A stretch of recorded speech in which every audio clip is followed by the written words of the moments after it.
think stuff to do with family overwhelms me quite a bit. You know, Service.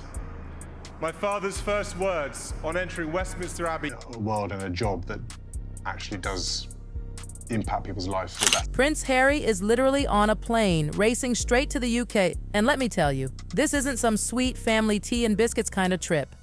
This is panic. Real, raw panic. People close to the palace are whispering that Harry is in full-blown damage control mode, trying to save something he thought he'd never lose, his royal titles. And the most shocking twist? The person holding the power to decide his fate is not his father. It's William. Yes, William. While King Charles fights his own health battles, William's stepped right into the spotlight. And according to royal insiders, he's already made up his mind. This isn't just some family drama. This is a royal showdown like we haven't seen in years. Imagine this. A prince who walked away from the monarchy is now about to beg to keep the only thing that's defined him since birth: his identity, his status, his crown-given privilege. Harry knows he's cornered. He wants face-to-face meetings with both Charles and William before anything is made official. And apparently, he's ready to swallow his pride. Insiders say he's prepared to admit his mistakes, to do whatever it takes to fix this mess. But the palace's silence about his sudden arrival screams louder than any statement.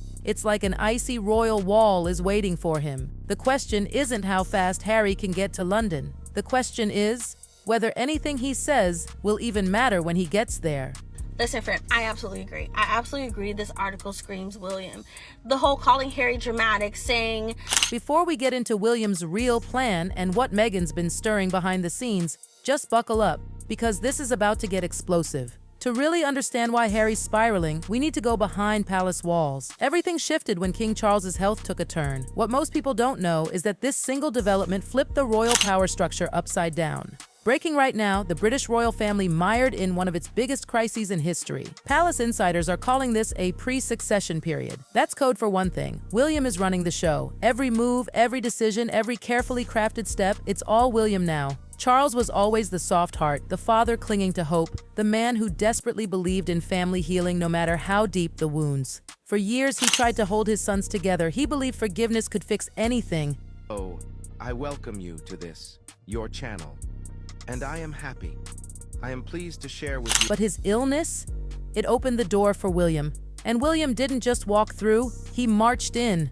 While Charles focuses on staying strong, William's been quietly reshaping the entire monarchy like it's his personal chessboard. Here's where it gets wild. William doesn't see the monarchy like his father does. Charles views it as a family institution, something sentimental, steeped in tradition. But William, he sees it like a business, a brand that has to prove its worth to a skeptical world every single day. He's thinking about optics, power, and legacy. He doesn't have time for second chances or emotional reconciliations. He wants results. And in his cold, clear vision, results don't involve holding hands and singing Kumbaya. Charles probably would have opened the door for Harry eventually. Maybe found some gentle, quiet way to bring him back in. But William, he's looking at Harry like a CEO looks at an underperforming division. If it's damaging the brand, you cut it off. No hesitation, no tears, no looking back. Harry's real nightmare is that William's influence grows stronger by the day. As Charles gets weaker, William acts more and more like the king already. He's mapping out a monarchy 5-10 years into the future. And in that carefully calculated vision, he's deciding who stays and who goes. Harry's name? It's not even on the priority list anymore. The turning point, the moment that locked William's icy resolve, came in 2023. William had to appear publicly beside Prince Andrew. Yes, Andrew. The backlash was instant and brutal. Seeing William next to someone with Andrew's reputation was a PR nightmare. Furious crowds, angry headlines. William felt ambushed. He'd spent years trying to drag the monarchy into modern relevance, and in one photo op, it crumbled. That moment lit a fuse in William. He decided, no more protecting anyone who drags the institution down. No more second chances. No more pretending. Insiders say he started keeping a mental list, a hit list of who needed to go. Andrew was on it, and so was Harry. The only difference? Charles still dreamed of fixing things. William? He's ready to cut the cord without blinking. And here's where it gets even more dangerous for Harry. He's not at the top of William's mind. He's not a priority. He's background noise. A problem to be cleaned up whenever it suits the new king in waiting.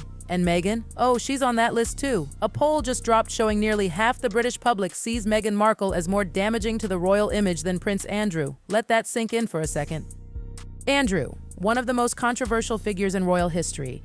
And Meghan, that scored worse in the court of public opinion. This is the storm Harry is flying straight into. William has made it crystal clear anyone he considers a liability will be cut loose. No royal sentiment, no brotherly bond strong enough to override his vision. Meghan, meanwhile, is doing exactly what drives William up the wall. She's been posting cryptic Instagram shots with hidden product labels, teasing something big.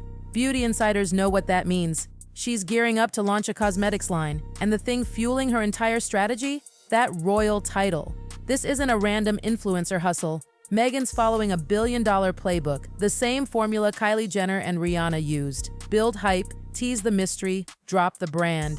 But here's the catch. Kylie and Rihanna built their empires on their own names. Meghan's value? It comes from marrying a prince. That's the line William won't let her cross anymore. The late queen herself explicitly told Meghan not to use her royal title for commercial purposes. She didn't suggest. She commanded.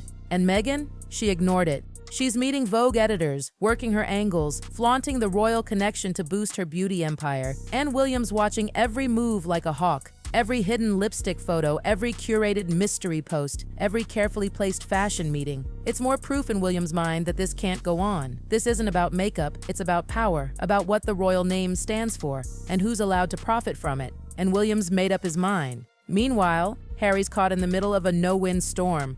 On one side, the woman he loves is building a business empire on the royal title. On the other, his brother, who's made it clear that commercializing the crown is a red line. William's stance? If Harry wants to keep his titles, Meghan's ventures have to end or be stripped of any royal tie-ins. No Netflix deals that trade on palace secrets, no tell-all books, no Duchess of Sussex beauty line, nothing. For Harry, that means dismantling everything he and Meghan built in California, everything they said they left the monarchy to create. This isn't just a fight for titles. It's a fight for identity, legacy, and control. For Harry, the math is brutal. To keep those titles, he'd have to undo everything that defined this new chapter of his life. And the sacrifices wouldn't be small. They'd be life-altering. Think about it. He'd have to walk back his own words. The same words that shook the palace to its core. All those interviews, the Netflix series, the book that left the world gasping. He'd have to admit, even if quietly, that some of those things were exaggerated. Twisted, maybe not entirely fair. Imagine the humiliation. The whole world heard those words. How does he walk them back without shattering whatever credibility he has left? And it doesn't end there. Meghan's entire empire in the making would be under the microscope. The Sussex brand, their streaming deals, their business partnerships, all of it tied to royal status. Strip that away or distance it completely, and what's left? A couple in California trying to sell a story without the one element that made it sellable in the first place, their royal connection. That's what William's betting on. He's betting they won't give it up. He's betting they'll fight to keep their titles on their own terms. And when they refuse to bend, he'll have every justification to cut them off. This isn't just William being the firm. This is William acting like the future king he already sees himself as. No drawn-out family therapy, no carefully worded press statements, no second chances. He's not asking for Harry's feelings. He's demanding an answer. In or out, titles or independence, no middle ground. Harry's in an impossible corner. On one side, Meghan, the woman who gave him the courage to walk away. On the other, William, the brother who now controls the fate of everything tied to his name. And let's not pretend William's playing soft. He's moving fast because Charles's health situation has accelerated everything. This isn't some distant 5-year plan. Decisions are being made now. William doesn't want endless negotiations. He wants Harry's yes or no before anyone blinks. And Charles, he's too exhausted to fight his son. He might love Harry deeply, but the reins are already in William's hands. The question isn't whether Charles wants to protect Harry, it's whether he can. And honestly, the answer is becoming painfully clear. William's position is ironclad. The monarchy must look clean, sharp, modern. No freeloaders, no scandals that weaken its global standing. And in his eyes, Harry and Meghan have become exactly that. He's already laid out the argument. He'll point to polls, headlines, financial consequences. He'll present it like a boardroom briefing. He won't need emotion, just facts.